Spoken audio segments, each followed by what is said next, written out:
Attention avec une sortie. C'est le 64 que l'on distingue maintenant. Eh bien, c'est Tony Verrier. Et c'est terminé pour lui. Voilà, juste à Paddock Hill Bend, dans la descente, dont on ne se rend pas compte avec cette vue, mais alors croyez-moi, c'est vraiment vertigineux. Ah oui, il est parti tout seul à la faute. Et là, évidemment, il est obligé de renoncer. Tony Verrier. Et il faut voir jusqu'à quel point ça ne provoquera pas l'irruption du safety car en piste, alors que pour Martin Roberts, c'est sans doute également terminé.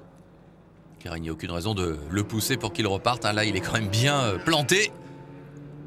Allez, on fait signe qu'il faut sortir de la voiture. Et puis, oui, le tête à queue, la grosse figure pour Martin Johnson. Ah, le contact avec le numéro 15, Paul Quinn.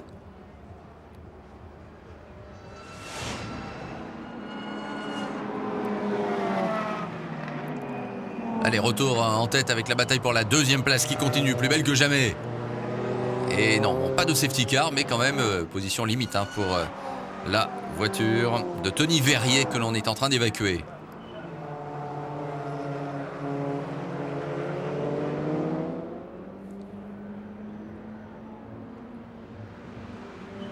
On aperçoit Andrew Welch également qui est en 5e position. Finalement, ce groupe comprend 4 Lotus. Allez, on va inclure ces 4 voitures effectivement qui se battent pour la deuxième place. Derrière, sans doute, l'inaccessible Chris Randall. Ah, safety car, le safety car qui est prêt à entrer en action. Est-ce que ça va être effectif? Pas pour le moment, car certes, les feux sont allumés, mais le safety car n'est pas en train de rouler. Il attend les ordres. Gros plan sur le numéro 66. Johanna Odinot. C'est une femme qui est au départ de cette course.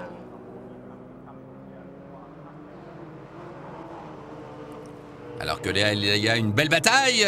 Le 73 qui est menacé Adam Hamilton Fletcher. Et le safety car cette fois-ci va vraiment entrer en piste.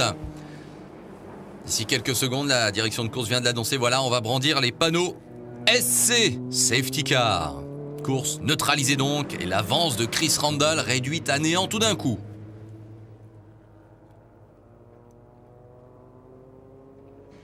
Voilà qui va en quelque sorte remettre les compteurs à zéro pour les 44 voitures. Je vous ai dit 40 tout à l'heure, mais non, ils sont 44 en piste.